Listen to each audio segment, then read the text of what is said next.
Mr. Secretary, during our first exchange, we talked slightly about Nippon.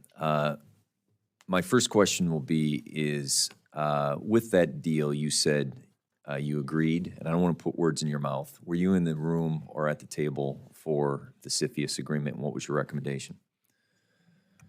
I can't really discuss the particulars, but generally, we came to the view that the deal would be good for America. The president came to the view it would be good for America, and we are discussing how to make sure that protects the USA and America. And, So and in those the beginning, discussions are ongoing in the beginning, right the now. administration, when he was a candidate, was against the deal. Well, the terms of the deal did not protect America, and he's interested in making sure the So, terms of okay, the deal and- protect and- America. And I agree. So I represent Northwest Indiana, Gary, Indiana, one of the top steel producing. One of the concerns with the USW, the union, is to specifically make sure that the investments that have been agreed upon, that those You can say promised. How about that? See, that's my concern. You're right, promised, based on market conditions. So these are real-life individuals. My father came over from grandfather came over from Czechoslovakia, ended up in Northwest Indiana, worked in the steel mills. Families everywhere around my district. It is our economic engine. You have passionately talked about how it is a national security issue, right?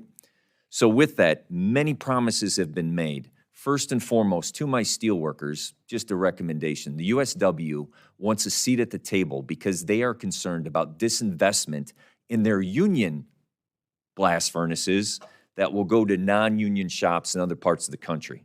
So in my district, which I'm here to protect, that our concern level is to make sure that the administration hears the voices very loudly and clearly from my district, that we want assurances, not based on market conditions, that this investment, promised investment, will protect steelworkers' jobs and tradesmen who provide the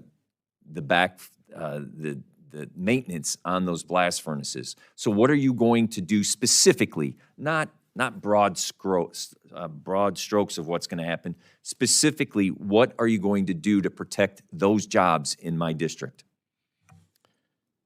I agree with you.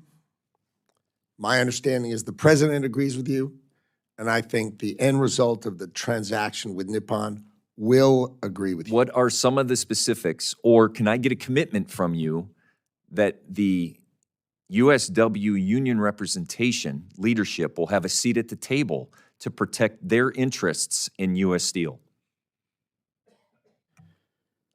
I think the best I can say is that the president understands their concerns. I understand their concerns. I have met with the Steelworkers Union, and I understand their concerns. Do you understand that this creates uncertainty, unpredictability for families who want to make sure that they have a secure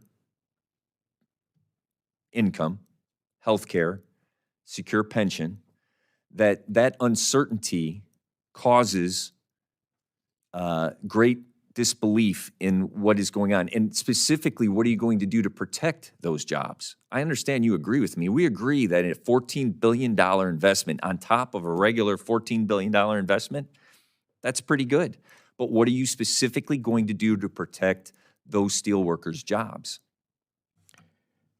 The President of the United States flew to Pittsburgh and I saw the press conference. I've got a minute. What are you So he was- specifically going to do? I saw the press conference. I saw it. I saw the rally. Specifically what are you going to do? The President of the United States will direct what he wants to do, and I will assist him in doing so. He knows the Steelworkers Union concerns, and I think they will be very happy with the outcome. Okay, so time is of the essence. They want a seat at the table so that there's not disinvestment in my community and investment in other parts of the community which would have cheaper labor. I want to make sure that I articulate that to you. Then ultimately, I also want to ask about, with the Nippon deal, if there is reshoring manufacturing and there's a 50% tariff around the world on steel, correct? Nippon now is an investor in U.S. Steel. Please tell me if they are going to be able to circumvent that 50% tariff and ship No, steel. No. no.